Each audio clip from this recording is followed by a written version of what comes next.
Hello বন্ধুরা, তো ভিডিওটা আসতে একটু লেট হলো।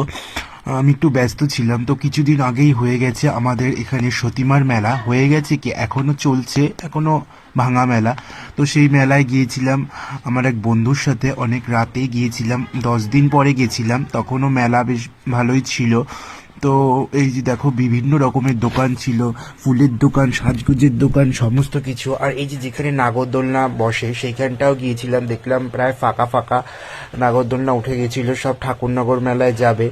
আর এই যে দেখো এই লাইটগুলো, এখান থেকে আমি একটা লাইটও নিয়েছি, খুব পছন্দ হয়েছিল লাইটগুলো।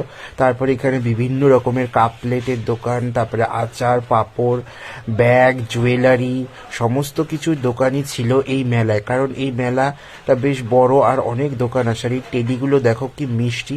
ছোটবেলায় এই মেলায় আসলে বাবা মায়ের হাত ধরে আসতাম, ভয়ে হাত চেপে থাকতাম, মানে এত বড়টাই ছিল এই মেলা।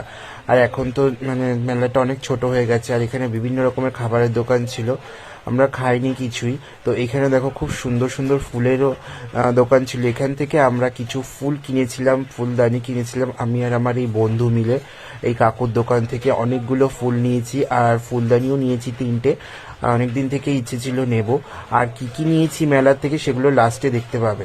আর এই যে দেখো জিলিপি নিলাম বাড়ির জন্য, পাঁপড় নিলাম, তারপরে বাদাম নিলাম। আর এই যে আমাদের জেঠু জেঠিমার দোকান থেকে, আমাদের পাড়ার, ওনারা মেলায় দোকান দিয়েছিল, পিঠে কিনলাম। ওনাদের এই ভাপা পিঠে খেতে আমার ভীষণ ভালো লাগে। আর এই যে দেখো এই জিনিসগুলো আমি কিনেছি। তো কেমন লেগেছে জানিও।